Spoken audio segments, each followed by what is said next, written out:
For our last talk of the day, please welcome Vitalik.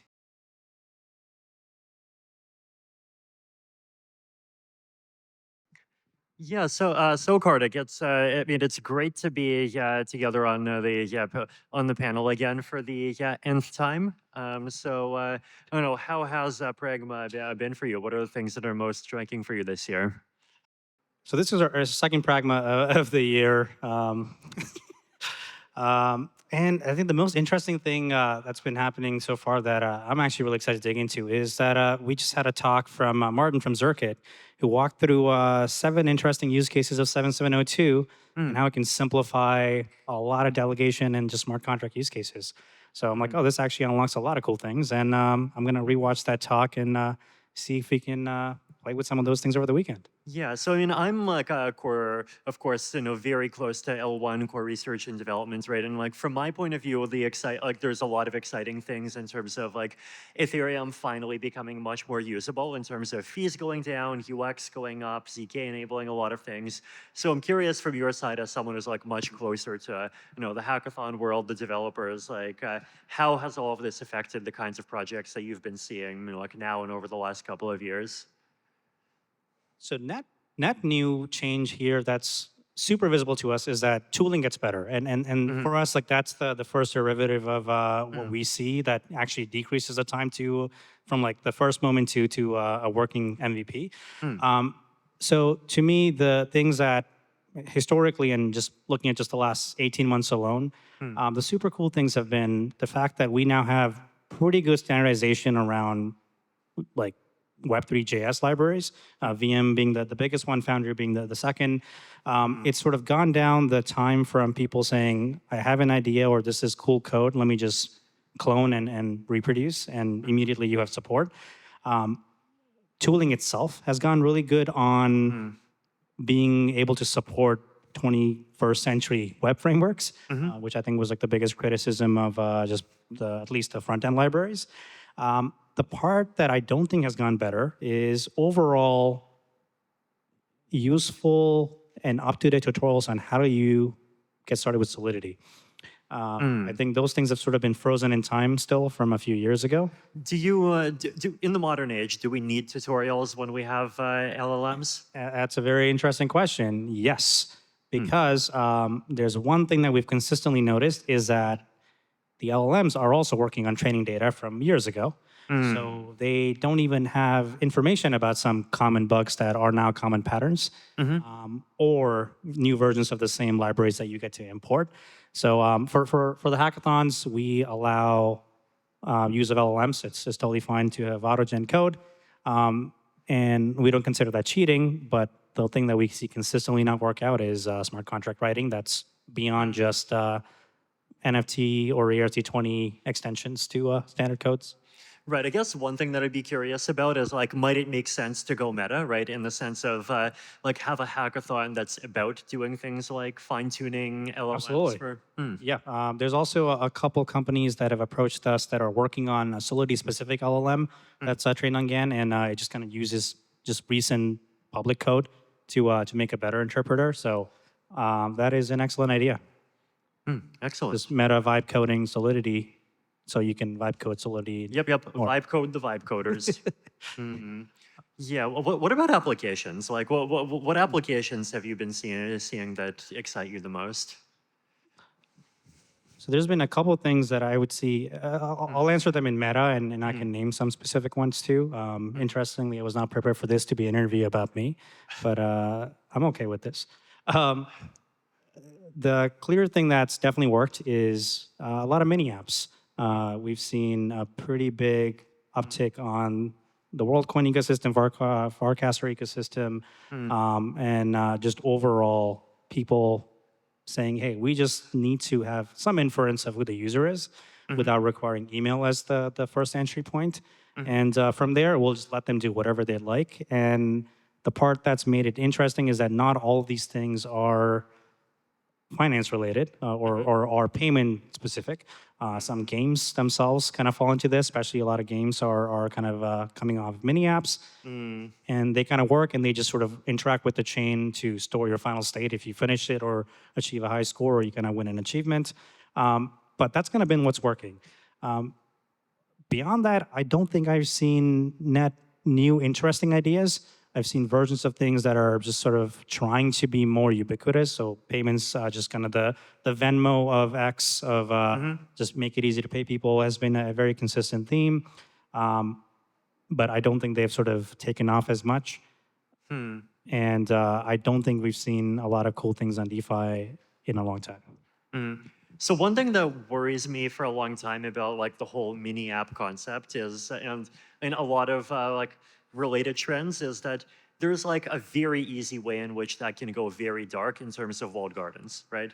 Like, you know, the more you move away from users interacting with applications through wallets with keys that they control through a standardized interface. I mean, like they bring their own keys, and instead you have these kind of sub ecosystems that like define their own APIs. The more an application built inside of one is like sometimes not even just locks to that platform, but sometimes even locks to one client, right? So like even I mean, like to what extent like if you think about something like sign in with Farcaster, like that creates a lock-in around Farcaster, but then like there's also a risk that it even creates a lock-in around Warpcast, right? So yes, but do you then differentiate between the fact that maybe that walled garden is fine because if somebody's controlling a good experience for that game, it's their right to do so. But as long as they're agreeing to posting the state of that on chain on a public network, is that a problem still or no?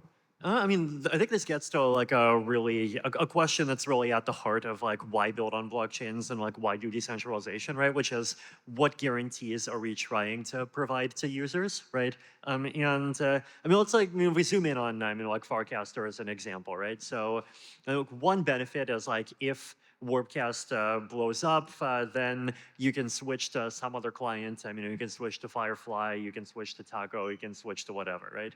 But then for that to happen, like those flows need to actually exist, right?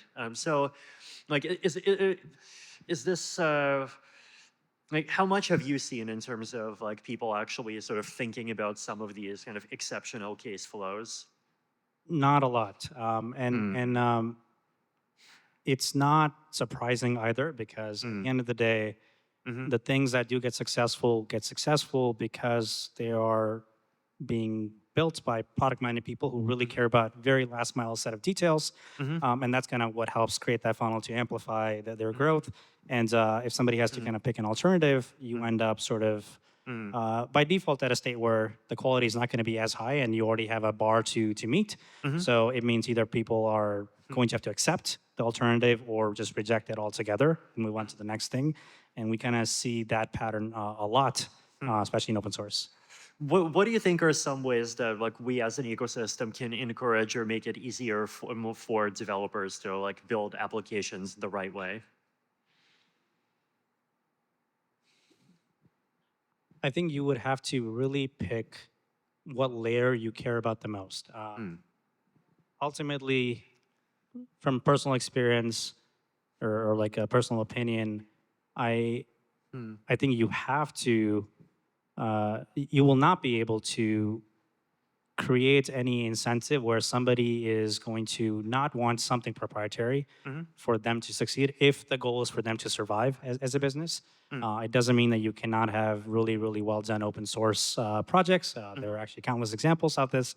But at the end of the day, if somebody has to assemble a team and there's a notion of expenses and revenue, you naturally converge to that. The things you can do, though, is you can ultimately fall back to a world that we know already works in crypto, which is, unfortunately, infrastructure is what's left. And if I can manage infrastructure for you and let anybody control the rest of it. Yeah, well, I mean, I think like it's also easy to fall into the trap of thinking about these things as being too binary, right? Like, Oh, yeah. yeah. Like, okay, maybe like one particular example is if you think about wallets, right? So one of the failure modes of wallets is like wallet lock-in, right? Like you create an account and then you have no way to switch to another wallet, right? But you could totally imagine wallets following a standard. I mean, for just like regular EOAs, this already happens, right? And there's like standards you can move 12-word seed phrases over, and then you could imagine like actually doing the hard work and like we're doing the same thing for say ZK email recovery. So if your wallet disappears, you can like switch to another wallet, recover it with the same email through another interface, and like you can actually like make that side of things work, right? So, I'll give you two counterexamples of why that doesn't work in practice. One is largely if you are a wallet, it's in your best interest to not make it easy for somebody to switch over to a different product. And that's kind of right. Well, the thing that is in your interest is to make it easier for other people to switch to your product. Right, but it is bidirectional, right? So you end up having some sort of limiting factor that sort of makes this slightly hard. But the second part that I think it's not even intentional, but the part that should not be ignored is that when something is working, you naturally end up getting feedback from your particular user base saying, I would like X. And that often ends up dictating the future of a product over what standards would like you to do or what others are trying to do to raise the bare minimum of like the floor. And that's kind of where you run into a lot of issues where somebody was like, yeah, we started off this way, but then turns out the 3 million users we have for our wallet really want to optimize for X, or they want more mini apps, or they want to be able to have us control the single passkey access, and that now creates that fork where it just makes it harder for now to comply with all standards. So what do you think are the best ways to push back against some of this? In theory, the answer is how do we make a very high quality open source set of alternative and ensure that somebody is in charge of maintaining that without having financial incentives be the only reason to improve it. But in practice, that doesn't always work. I mean, do you think the foundation should run like one wallet the same way that it runs one client with Geth? No. Why not? Because if that's not your only priority, you're going to do a bad job at it. Okay. Do you think the foundation should continue running Geth? Running or maintaining? Maintaining. Yes. Okay. Can we like try to sort out the difference between those two cases then? Yes. One of them is a product of your product. The other is the primary thing that there is an expectation for the foundation to have a great priority assigned to. Right, but is that expectation sort of a necessary expectation? I don't think so. And that comes from the fact that if, and this is interesting because I do have some questions on this specifically, but to me, the goal of the foundation should be to primarily ensure the future and success of the protocol, in addition to anything else that's on your wish list. But there's one clear expectation, which is make sure the protocol is the best version of what it can be. Right. And that's from anywhere from feedback from people to your own roadmap kind of come into play. And in that world, just because you don't get to just reset from now and history matters, Geth has been the reason why things are the way they are in terms of market share for the clients as well as just directionally what's been prioritized. So unless there's a goal to not have any involvement in maintaining Geth, then I don't think you get to cherry pick and have it be treated more on a spectrum versus binary. I mean, it depends, right? So one thing that we did is for consensus clients, we decided that we're not going to maintain one of them. That's fair. Yeah. So, and then, ZK EVMs, at the beginning we maintained one, and then we stopped maintaining one. So I guess like but that was as a research experiment, not as a commitment to have that be running at all times. So it depends. It wasn't a prototype phase. Yeah, I mean, well, it was a ZK EVM that I think people sincerely meant to like turn into a thing that would actually be used by ZK rollups. Yes, but the EF has never officially even hinted that they want to maintain any L2. So that particularly still falls into the category of an experiment, Right. but not a commitment to ensure the future of the protocol. Okay, so one way to relate to a thing is make something and treat it as an experiment, right? And that's actually something we could do with wallets. Which is, and that's totally fair game, right? Yeah. At the end of the day, you have a expectation that it may not pan out, and you have a lifeline or like a life expectancy. Right. on Okay. it. Yeah. So there's like I think if we think about like the level of commitments the EF has to different layers of the stack, right? There's do nothing at all. Then there is like say sort of regulate in the sense of like provide incentives to other providers, which could be like CIP type programs. It could be funding things like L2B. It could be just like talking about what we care about. Then there is like creating or like writing auxiliary software. There's creating our own thing as an experiment. Then there's maintaining our own thing for the long term, right? And so I think an interesting question in general is like, as the stack expands and as more categories of things appear, like there might be new categories where the optimal thing for the foundation is to actually have those higher tiers of involvement. No, that's absolutely fair. But I think the reason why I objected originally was that there is still a very discrete differentiation between a product, an infrastructure as an experiment, and something that's considered critical. Right. And a wallet is not considered critical from the point of view of EEF maintaining a version of it. In kind of my framework here, nor is it considered infrastructure. Right. Unless you take on the responsibility of maintaining the full stack and prioritizing it as a product, which means there's somebody listening to feedback, keeping up with the standards, and ensuring that they're also helping ensure the standards are met across the consortium of others in the game. Right. I mean, Web3.js would be another example here, right? Yes. Which is not a wallet, but it's definitely like closer to like it's front-end software. It's like you needed something to seed off the ecosystem, and 7 years ago it was required because you had to be the first person to prove to people that this is something they should care about. But then when things do start to work, people come in and say, look, these are the shortcomings of this, and these are things that we don't like. Let's make it better for our particular use case. And now kind of you have the version of what we have now in VM, where it works with most popular frameworks that people actually use, and there's a consistent priority for that team to just maintain that library. Right.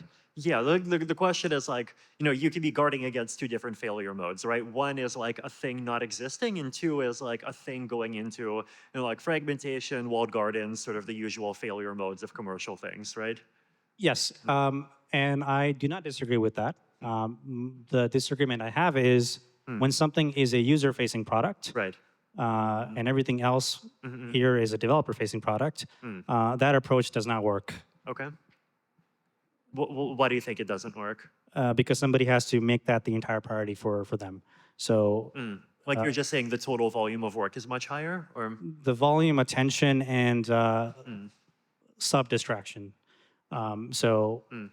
In a way, if I were to counter against myself here, it's just like, you're absolutely welcome to do that as long as the people who are doing this open source wallet are only in charge of just that, nothing else, and they cannot be influenced by anything else going on, and they are listening to the user feedback and maintaining that in perpetuity.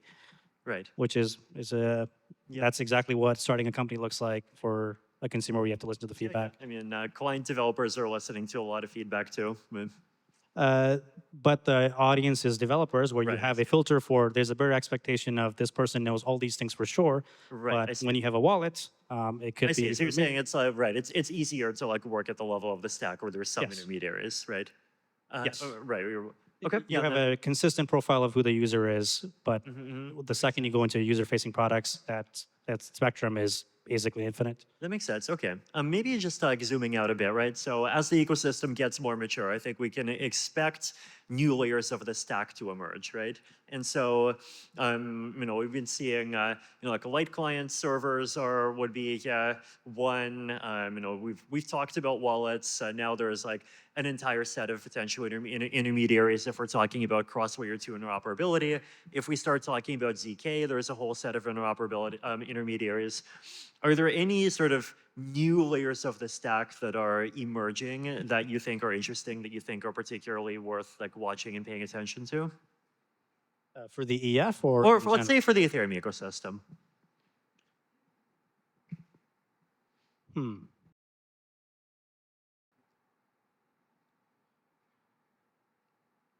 I think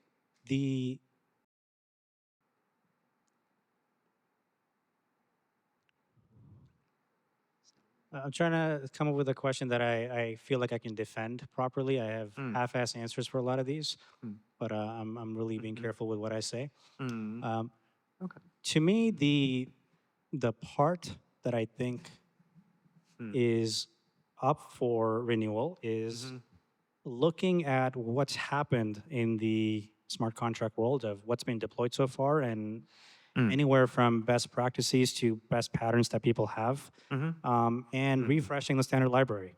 Okay. Because you ultimately want to give people some sort of more guaranteed ways of not having to worry about 20 core things that every project needs, but not requiring that additional complexity to be coming in from. So like you want to expand and modernize the set of like smart contract things that people can do with like just copy pasting existing stuff? Yes. So if you were to kind of think about a refresh to Solidity for this year, what would I think about baking in versus expecting others to reference or include? And specifically, how do we actually make it more future forward? Obviously, Pectra has BLS 381 here, but there's probably a lot more curves that you can add. I'm not saying go all in on pre-compiles, but you can see and do a look ahead of like what people are experimenting with, and see if that can be supported natively. Because if you feel like some of these things are about to become bigger patterns, why not make them defaults? Right. What are some of the biggest examples of like workflows that you see that people are having trouble with that like with the right library or language feature could be really easy for people? Surprisingly, not a lot of brand new, like nuanced things. It's more about the fact that, well, what if there was a better way to think about how do I upgrade contracts? You can still have an opinion as the VM, but not require everybody to follow it. So that's like the most common one, which is you have to expect people to be able to upgrade their software until at least it's a certain checkpoint, and not having great answers for how do we do that now, especially when we increase the gas limit, complexity even goes up, and you have now more contracts referencing each other. It's a lot easier to create a bigger mess. That's one. Second piece would be just how do we actually ensure more native compatibility around account abstraction being default and not a secondary pattern that has to be done in code. 7702 obviously helps with that, but you can update potentially things that make that a lot more seamless between not having to have a case for ERC20 versus native tokens. Obviously, one thing that I think you've also brought up in the past is how do we read L1 state on L2? Can that be baked in? And then overall, just if you are betting on the world of ZK, well, how do we actually make ZK be on the VM? I don't think there's a good answer for that. And if we've been working on ZK rollups for 5 years, well, why was that not prioritized? Yeah, well, I think the answer there is that we've been working on scalability rollups that happen to use the exact same technology that's useful for scaling and privacy, right? But, for sure. Yeah, no, so the question is like, how do we start more properly kind of leveling up and general purposing the privacy part of the stack, right? Yeah, privacy is a whole category of its own too. One thing, I mean, I don't have a good answer for like how or what specifically, but to me, I think a big part of what can be simplified is how do we make oracles more native to the VM? I don't know what that actually means, but it does mean that it's a massive dependency across every single chain, whether it's Ethereum or not, to rely on external information, can we do something to make it easy to get outside information into the chain? Outside, well, what types of outside information do you think would be the Which is just data passing Right. arbitrarily, but can you make that simpler by allowing native network requests of kind of different protocols? I'm not saying you should, but there's a version of it where you can simplify accepting information from outside the chain. Right, but still, I'm curious. Like, are we talking about like Oh, Web2 requests? Are we talking about price feeds? Like, what? No. Still, not specifically anything, but it's more about the fact that I don't think you'll ever get a world where the entire on-chain interaction will be contained within the chain. So Okay. even if it's stuff like, well, I need to verify my email or my bank, or there are other incredible developer tool products out there and that have APIs, or even financial products, or just not even Facebook, whatever. Right.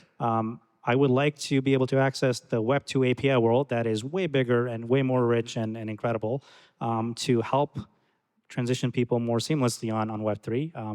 Can that be simplified so we actually get more people an opportunity to use more native crypto apps? How much of that do you think like TLS Notary does already, and how much does it not? I think. How do I be nice about this? I think the meta comment on this is, I'm going to answer without directly answering a question. I'll be upfront about that. Is you do not want to introduce a brand new way of doing something when everybody already understands how to do something. Right. So if we know that every developer in Web2 understands what a REST API is, let's not force them to use some brand new thing that is not common or debuggable or requires them to relearn something. And TLS Notary falls into that category for me. In addition to being a little bit more inaccessible to every other developer and requiring not as much direct compatibility with a headless API world that the rest of the APIs are just already require you to behave with. Yeah, I mean, I think, well, the question is like, when there's developer friction, it's like how much of that is a fundamental property of the thing and how much of that is a high-level language thing, right? Sure, but I think the point I'm making is every developer knows how to use a normal API. Right. And there's a very consistent, predictable, and the same method or a same set of instructions that every API company gives you on their documentation page on how do you use things, how do you copy paste, how do I clone this repo and make a simple HTTP call. So when you change that, it requires some relearning and it adds some edge cases. So I'm not saying add REST API to Solidity. I'm saying don't make that set of changes way more than they are now. Right. I guess like I'm wondering is like, what if we can just make a compiler that like takes Python code that contains REST API calls and then I think that would increase the order of activity and experimentation by a couple of magnitudes. Okay, there we go. Hackathon project idea. There you go. Cool. Yeah. Okay. Well, do you have any questions for me? I think I do. I'll ask the same question to you. From anywhere from what you think versus what you've been told, whether as a suggestion or a complaint, what do you think the developer ecosystem is missing from Ethereum? I feel like my the answer for a long time is obviously like lots of little things, right? Like you know, like you can talk about like making it easier to like you interoperate with Web2. I mean, another thing is there's a lot of tooling that exists around Solidity, but that same level of tooling doesn't carry over to the ZK world, right? So like basically, you know, like where is the Etherscan Solidity verification for Circom, right? There's like basically, I think one of the things that I worry about for a long time is like there's a lot of assumptions and a lot of like very clean and nice things that we had back when Ethereum was a single chain. It was just Ethereum. Nobody was caring about privacy and so on. And like as more layers of the stack get added, a lot of that stuff kind of doesn't appear and like gets eroded by default, right? And it's like, it's never one single thing, right? It's like, it feels like there's this long tail of a whole bunch of things. But I think for me, like, asking the question, what is a feature that we took for granted in 2016 that we don't have now? Like, what are the actual regressions? And there's a lot of regressions, right? Like to me, it's actually a really useful like generator of places where Ethereum should improve. I mean, both from a developer perspective and even from an L1 perspective. Do you think it's a good thing that a bunch of L2s are letting any VM kind of come into play? Or do you think it creates like side effects for EVM on L1 with now thinking about edge case support? Oh, yeah, you mean like Arbitrum stylus and like other VM types? I mean, I feel like, okay, I've gone back and forth on this a bit, right? Because like on the one hand, I think all of this VM innovation is really cool, and you know, I support it. There's a lot of amazing things that you can do, but on the other hand, I feel like the thing that we've learned over time is that there is like a lot of network effects and a lot of interoperability benefit to the EVM itself, right?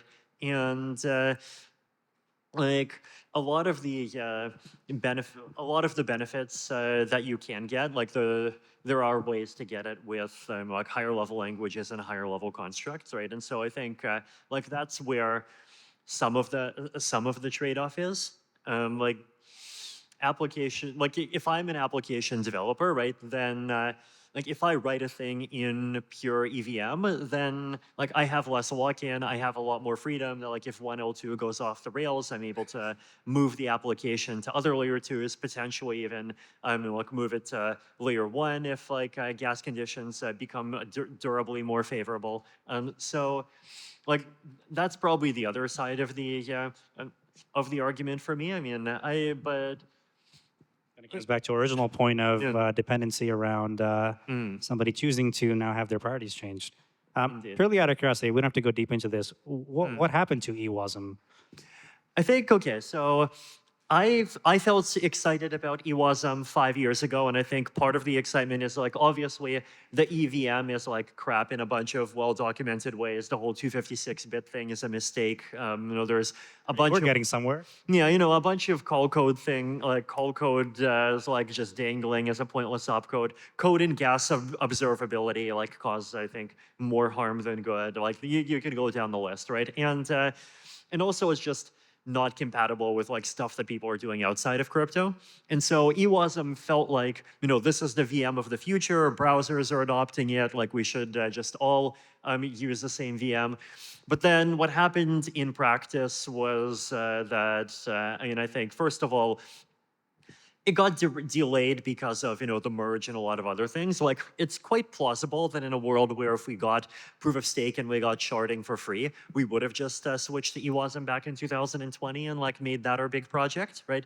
But that didn't happen. And then I think sometime maybe around 2022, 2023, the big shift that happened was that you know, we saw things like RISC-V, and also we saw snarks, right? And when we saw snarks, it became efficient enough. When we saw snarks come online, we realized that like if we are going to take the effort to do a wholesale replacement of the VM, then we should replace it with something that has snarks in mind, right? And then in 2020 to 2022, the narrative was basically that, well, you optimize your computation for snarks, right? And you make your entire VM mod P for like some 255-bit prime. You know, you figure out how to make everything like optimized around field arithmetic. And then, of course, things ended up changing and things ended up changing again. And then right now it feels like RISC-V is like, I mean, it's the thing that that more and more ZK EVM implementations are being written in. I mean, there's like open hardware projects are building around RISC-V. Like it feels like RISC-V is like gaining momentum as a standard, right? And so like maybe the thing that makes sense now is like if we decide to do a big VM pivot, then like RISC-V is actually the right thing to switch over to. It's a provocative statement here that's going to make some projects a lot happy tomorrow morning. Actually, I won't ask that follow-up because I think we're going to go into a rabbit hole where only I care about the answer, and I'll switch topics. Why is upgrading Ethereum so slow? Why is upgrading Ethereum so slow? I mean, there's just like a lot of people to coordinate. There is also just a lot of different priorities that are being juggled. I mean, and also like things that are being done are fundamentally hard, right? Like if you think about something like the merge, I don't think there is any other software project. I guess, Yeah. how about I answer to that question that's post-merge in the last 2 years? Yeah, and one part of the answer I think is that things like actually are picking up speed, right? And I think like if you think about the level of complexity of some of the stuff that's happening, like if you like 4844, 7702, like all of these things, in the pre-merge era, any one of those things alone would have eaten up like 2 years of full-time core dev attention, right? And so if you were to break that 2 years down, how much of that is coordination and how much of that is Yeah. implementation and research? Right. So I think the place where we've gained in speed is that we just have a much wider base of talent that's like able to work on these things in parallel and put effort into them, right? The place where I think we're still slow is a big part is coordination requirements. Like one of the ideas that's been thrown around that I'm personally open to is switching to a regime where instead of waiting for N out of N clients to be ready before we press go on a hard fork, we wait for N-1 out of N clients. And then It's a good metric. yeah, I mean that both speeds things up significantly in a direct way, and it also like creates Social more, pressure. yeah, exactly, more incentive for clients to ship faster. And so I think things like this are definitely things that we should be experimenting with more. So maybe a dumb question, but why bundle things as much instead of just saying every month we'll ship something small? Right. Well, if it's literally every month, then like node operators have to download a thing every month. And then like basically once you get to that level of frequency, then the challenge is that like once you make a thing that frequent, people start looking for ways to automate the thing. And then you basically end up leading to, like auto upgrade buttons. And then you end up leading to a small number of people getting centralized control over node software. So I think in that sense, it's like good for each individual upgrade to be an independent decision. I do think we can go a little faster, right? I think. What does that mean to you tangibly? I mean, I think 2 forks a year is reasonable. And like I'm not sure there is benefit to doing 4 forks a year instead of 2, because if you think about the math, then like that just like the difference between those two is like on average features coming like 3 months later, and that's like okay, fine, you can wait. Actually, on average 1.5 months later, right? And like okay, fine, you can wait. But yeah. How do you think about user feedback in this case? So a very obvious example is Uniswap had to wait until the last fork to launch V4. And I'm sure like there's been projects on the dock for years to now fully use 381 natively. If somebody really has demand or a workaround they've been using to wait on this, how do we think about prioritizing that and satisfying that user demand? I mean, honestly, I guess one part of my answer might be a bit unpopular for developers, which is that we should be more willing to tell them to screw off.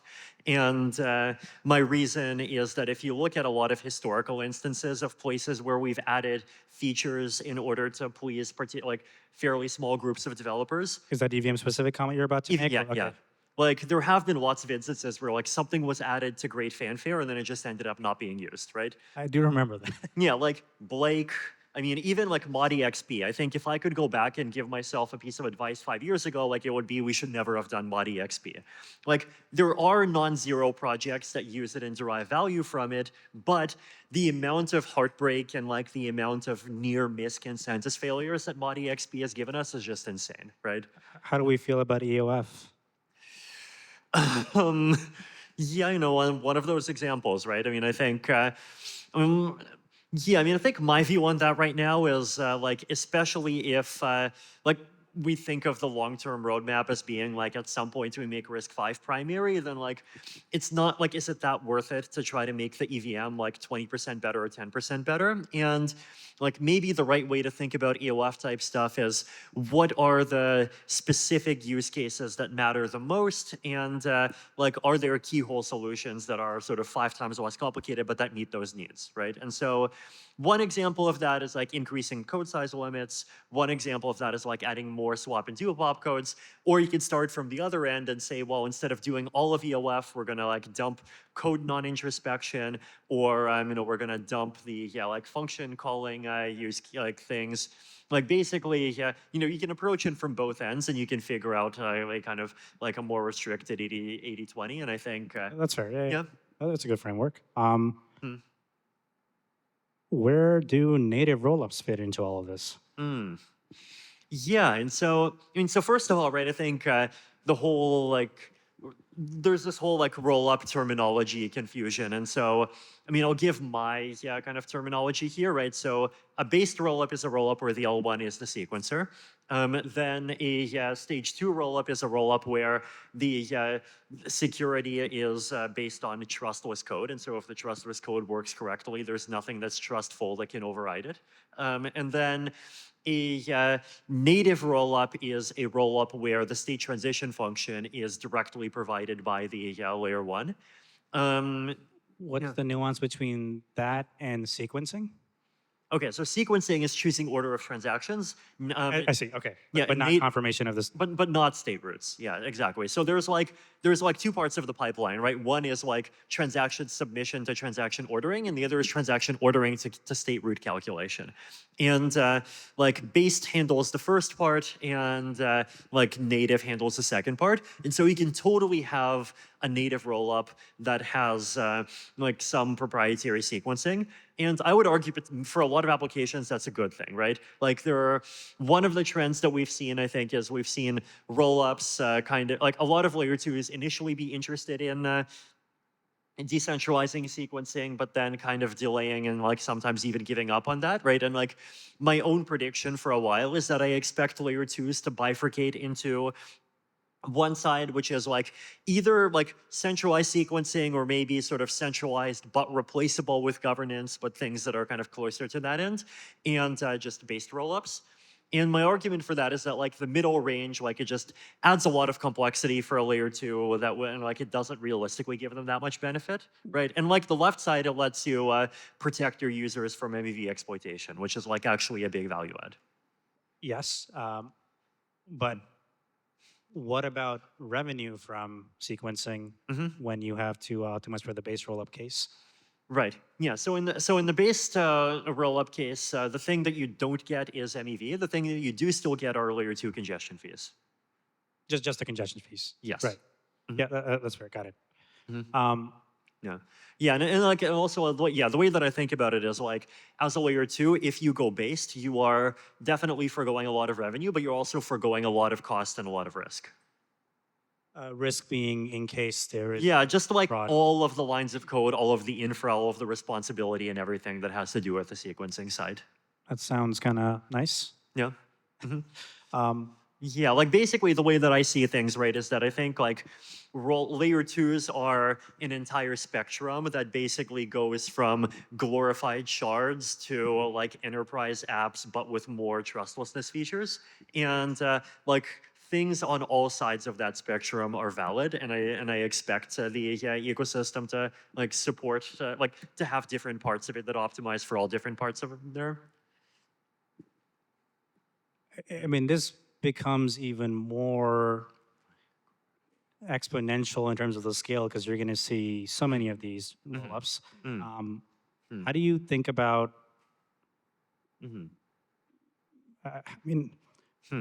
I want to say the word revenue extraction, but it sounds bad. But better rent collection from L2s if they rely on L1 security. And is base rollup the solution here, where it just kind of magically slightly gives you more? I think not necessarily. Yeah, I think not necessarily. I think honestly, the most pragmatic thing that I've seen is there's an EIP to raise the minimum blob fee, and I think we should just do it. And I would even argue layer 2s should support this. And my case for this is basically that I think, if we have a higher minimum blob fee, then that uncouples the question of revenue from the question of blob count. And there are going to be people who try to argue, well, why are we increasing the blob count when that just makes the blob fees drop to 0? And why are we giving L2s more space for free, right? And it creates an unhealthy dynamic, right? Basically, when price gets regulated by supply, you're giving parts of your community an incentive to create supply caps, right? And so if we just say, well, there's a higher minimum base blob fee, and then we set it like the level where, like based on historical numbers, like say, yeah, L1 would end up getting like 10 to 20% of L2 fees, then like that actually makes everyone on the same team, right? Because L2s always want higher blob sizes, and then the L1 will also want higher blob sizes because it maxes out the amount of blob gas on which they can collect the blob base fee on. So, So a process question into this thing that you just talked about. Clearly, for this to become a reality, where you're imposing a minimum fee for blobs, what will be the next steps? Like this is like we debate this for 2 months with somebody online, or it's like do we already have candidates that are opposing this view? Like how does this become a reality, and what changes now that there's a bigger effort to ship faster and care about scaling L1? Yeah, I mean, this gets into this like interesting set of questions about like all core devs improvements, right? And I mean, I think there's the sort of narrow question of like taking the existing ACD as a starting point and like how do you optimize it? And I mean, Tim Bako has a lot of ideas. A bunch of people have a lot of ideas on this, and I think it's like a really important question. The other question to ask is like, could we create other forms of signaling and like basically, Mini app where you vote. Yes, well, right. I mean, like actually, right? Like literally, yeah. I mean, like remember Carbon Vote from back in the day, right? Yeah. Yeah, like you should bring back Carbon Vote and also make it super easy to use, and so you can initiate a Carbon Vote and then like really easily link to it from a tweet or a Farcast or an Ethereum Magician's post, and like just make it, and then also like not just use ETH for voting, like potentially also use like anti-Sybil stuff. Like proof of Ethereum contribution. Like you should have like 5 different metrics, right? And or different weights too, I guess. Exactly. Like users should be able to just like toggle when they see the like the pie chart, and they should see like what the pie chart looks like according to the different weights, and that's a really valuable source of info by itself, right? Yeah, like basically, yeah, like I think there are a lot of core devs who are they're well-meaning and they are in some sense fine with anything, but they also don't want to like overstep the community's toes. And I think if we had high quality signals of like what are things that different parts of the community value and are all okay with, then like that is something that like I think they would really welcome. I'll ask 2 questions before we end this. One is going to be a very dumb question as a follow-up to what you just said. Does it violate some internal principle or rule or decision-making framework if you make certain decisions that are considered reversible to the protocol, where you could say technically you can do this without requiring a consensus vote, and then you may realize that it was not the right move. Let's roll back. Oh, I see it. So this actually gets to another thing that I've been thinking about, right? Which is like, so recently, like Kev Andre has been pushing this EIP for like basically defining like like disk and compute requirements for a node. And like this is really cool, right? Because like generally there's this whole question of like, well, how do we scale the L1 and how do we preserve decentralization? And like generally, like there's always this kind of very illegible holy war about what kinds of things we do, what kinds of things we don't do. And so, well, what if we can basically encapsulate the holy war, and we could have the holy war around like these variables, and then once you have those answers, then scaling the L1 just becomes a math problem, right? And so like that's like, to me intuitively it's a much better system, right? Because like the people who care about the holy war, they can actually like they care about it in a very legible way, right? Because we're talking about node requirements, and like we know what 4 terabytes means. Like you can go on like your own computer, you can price it. You can go to your own computer, you can type sudo df-h, and you can see, like what is the hard disk space that you have, right? I think you need sudo for that command, but yes. Okay, yeah, fine. You can basically, like it's much more like legible that way than if you just like and then once you have that, then like it's a much more technical question. You talk about that, right? And so the reason I say this is like the equivalent to this in breaking backwards compatibility, right? And so, But okay, as the reason why I asked that question is because, right, yes, you're like, I agree with breaking backwards compatibility, right, and that's obviously when you're building immutable software and you're promoting that, it's a big factor. But here, to me, this is less backwards compatibility and more of an economic decision, because this is price action, not necessarily a okay. change. Okay, so I guess maybe I was misunderstanding you, right? Because like the way the direction I was going is to say I think we should have an EIP that explicitly is standardizes basically what are the waiting periods for breaking different forms of backwards compatibility, and then the thing we can say is if a feature was added only in the most recent hard fork, then the backwards compatibility time duration for breaking or changing that is 0, right? Yeah, you just have like a lock-in of like a free state. Yeah, so like any feature that is less than 2 years old can be like it can be arbitrarily changed with 0 delay, right? And that's also like so like is that what you meant, or are you referring to like a different kind of like reversible? Well, yes, in terms of that was also part of it, but the other question here was like we talked about block pricing, and I was like, well, why do we have to wait a few weeks to months for people to argue about the pros and cons when there's going to be more pros? If you can just move ahead with it, and if you realize that, hey, maybe it was not the best decision, you roll it back or reprice it. Right, I see. The question is like, should we just like That's an economic question that is not breaking code. Right. Like, should we just last minute YOLO this into Pectra basically, knowing that if it breaks, like it's not going to be that bad, and we can change it in Fsaka. I mean, it's an interesting idea. I mean, I think. If Pectra were 1 month later, I would totally support this. I mean, I do think that there are core devs that would have a hard break if you like add changes this late in the game. Just commit to master. Yeah. That's fair. Last question. There's been a lot of changes at the EF. There's been a lot of stuff we've seen on Twitter and other places. The thing I'm curious about is when we kind of saw the surge of a lot of posts about things that EF or Ethereum could be doing more or better or whatever, what was the thing that you feel like you ended up changing your mind on that you previously disagreed heavily about? What is a thing that I ended up changing my mind on? Sorry, in what scope? Like in EF related things, or EF and Ethereum related, yeah. That you like directly attribute to feedback from the last 2 months. I think I've been having a lot of like rethinking of like what is the EF's role, right? And like being open to like a lot of different ideas.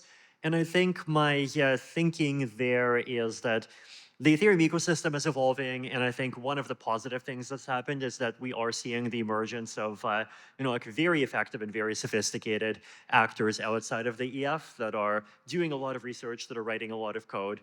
And the type of approach that makes sense when the EF is the only actor doing things and it's desperately trying to shift to a situation when that's not the case is not the approach that you want to take when that's not the case, and you want to ask the question, well, what are the indispensable things that the EF should do that that these other actors are not going to do on their own, right? And so that, like, we talk a lot about philosophy of subtraction, right? And I think like how the philosophy of subtraction should be interpreted or like even thought about, or even is subtraction the right word, is a question to which the answer can change quite a bit, right? And so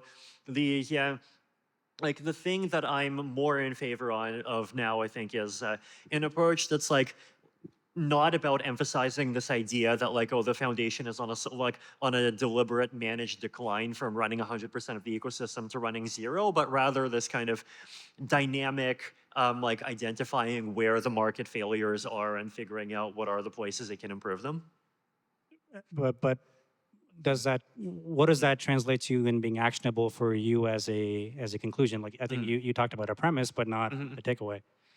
Right. I mean, I think the takeaway is like the EF should be more open-minded, both to greatly reducing its involvement in areas where it's historically been involved, and in actively expanding its involvement in areas that it's formerly seen as being outside of its remit. Amazing. Ladies and gentlemen, Vitalik Buterin.